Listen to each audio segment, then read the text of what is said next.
Hello, Spilling the Sweet Tea fam. Welcome back to my channel. Today I'm spilling the tea on how to make this fried lobster cheddar bay biscuit sandwich. Baby, I don't know about y'all, but the best part of going to Red Lobster are those cheddar bay biscuits. When I tell you those biscuits are the bomb.com, I literally used to go there back in the day just for the biscuits. And I love lobster, and I especially love fried lobster. Y'all, the first time I ever had fried lobster was on my very first date with my now husband. Baby, he took me to this fancy restaurant downtown DC. We met after work and had dinner, and I ordered the fried lobster that I think was served with some type of fried rice. It was really good, and I've been a fan of fried lobster ever since. So the first thing I want to do is just cut the lobster tail so I can remove the meat. I think I got these lobster tails from Costco. If y'all looking for good quality seafood, go to Costco. I only buy my shrimp from there, and I also love the lobster tails. And if I got a little extra coin, I get their king crab legs. They have really good quality seafood at Costco. So all I'm doing is removing the lobster meat from the shell. When I tell you I was struggling with this lobster tail, trying to get this damn meat out. After struggling for a little bit, I was finally able to get the meat out and to remove the meat from the lobster tail.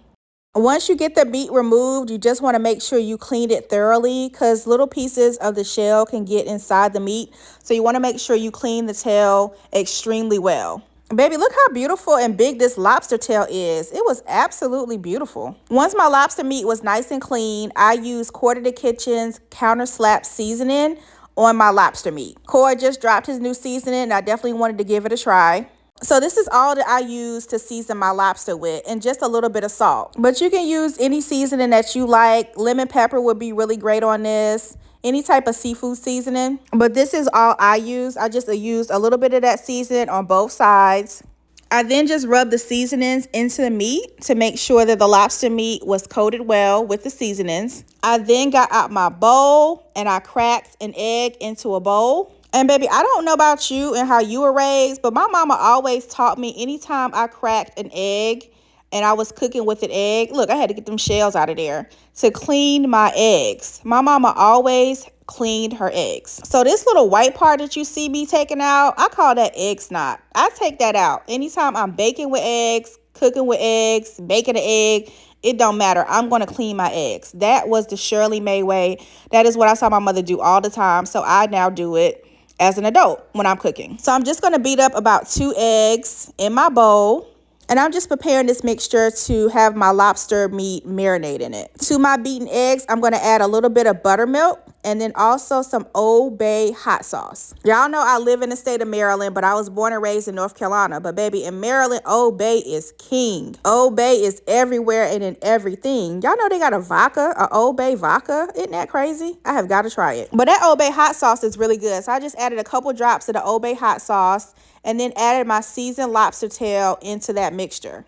And I let it sit in that buttermilk, hot sauce, egg mixture for about 20 to 30 minutes. In another bowl, I'm just going to add some plain flour and more of Quarter to Kitchen's Counter Slap seasoning. Once I added some of the seasonings, I also added a little bit of salt, and then I just gave everything a good mix. And now my flour is seasoned and it's almost time for me to fry. But first, I've got to make my biscuits. Now, y'all already know I'm not going to use Red Lobster's Cheddar Bay biscuit mix when I have my own biscuit mix, Miss Lena's. And of course, my brand is woman-owned because I own it. You can get the biscuit mix on my website, spillingthesweettea.com, along with the Miss Lena's biscuit bowl that you see here in my video. You can also get the biscuit mix on Amazon. So to my biscuit mix, I added some roasted garlic powder. You only need about a teaspoon or 2 of the garlic powder and add it to the biscuit mix. Give everything a good mix until the garlic powder is well combined, and then you want to add 1 stick of melted butter. Now you want to add 1 cup of whole milk, or you could use buttermilk. And the next thing you want to add is 1.5 cups of shredded cheddar cheese. Now all you want to do is give everything a good mix.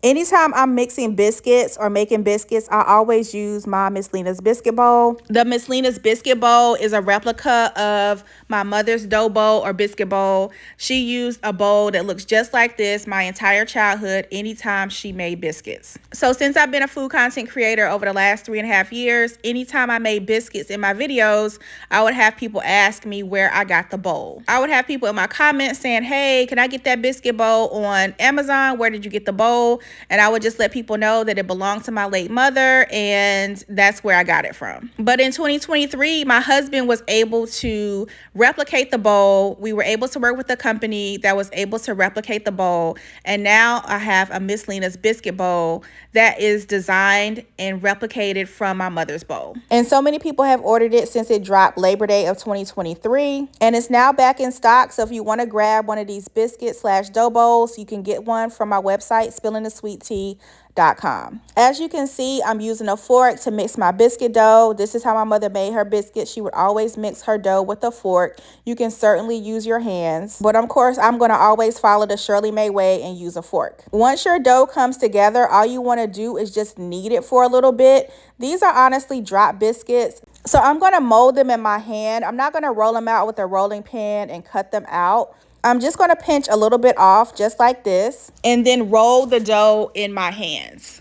These are called drop biscuits. So when Red Lobster makes their biscuits in the restaurant, this is how they're making them. They're not rolling them out and cutting them out with a biscuit cutter. So because I'm making a fried lobster biscuit sandwich, I'm making my biscuits rather large because I need the biscuits to accommodate the size of the fried lobster tail. But when you make these at home, you can make them any size that you want. I just wanted to make sure that my biscuits were large enough to accommodate my fried lobster tails. So I think out of this dough, I was able to get about 5 or 6 really large biscuits. The Miss Lena's biscuit mix normally makes about 10 normal size biscuits. So now that I have my biscuits made, I'm just going to fry my lobster tail. So I'm going to take my lobster tail out of the buttermilk mixture. And so my lobster tail does not curl when it fries. I'm just adding these skewers into the lobster tail to keep it straight while it's frying. I'm doing this because if the lobster tail curls up while it's frying, it's not going to sit well on my biscuit sandwich. So all you need is 2 skewers and it keeps it completely straight. Now all you want to do is just add your lobster to your flour mixture and coat it very well in the flour mixture.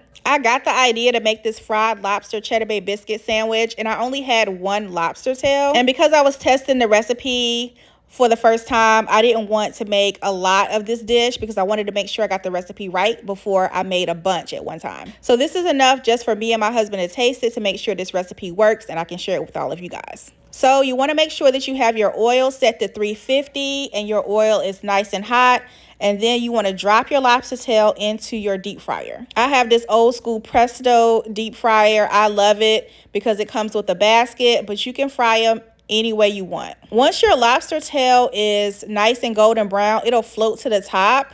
And baby, look how good this fried lobster looked. Oh my God, it looked absolutely amazing. Marinating in that egg and that buttermilk kept it nice and juicy. And then once I put it in the flour mixture, it created so many crispy edges. So now that my lobster is fried, I just melted some butter, added some garlic powder and some parsley flakes, and I'm just brushing that on top of my cheddar bay biscuits. When I tell you these biscuits are so good, there's nothing like a hot cheddar bay biscuit fresh out the oven. You want to make sure you brush on lots of that garlic parsley butter on top.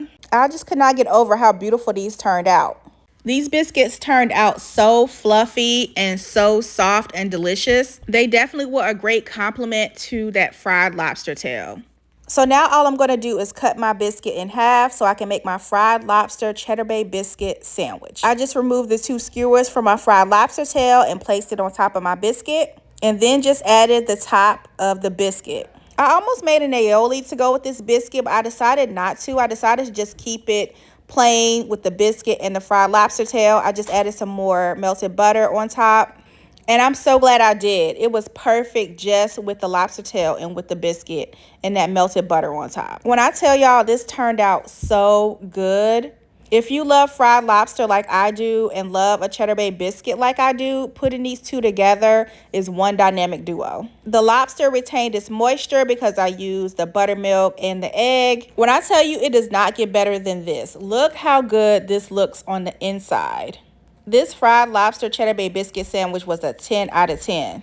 My husband rarely appears on camera, but he had to jump on camera to give this one a try. And when I tell you he absolutely loved it, it was honestly so good. For more recipes, go to my website, spillingthesweettea.com. You can also order my cookbook, the biscuit mix, and the biscuit bowl from my website as well. Thanks for watching. See you next time, y'all.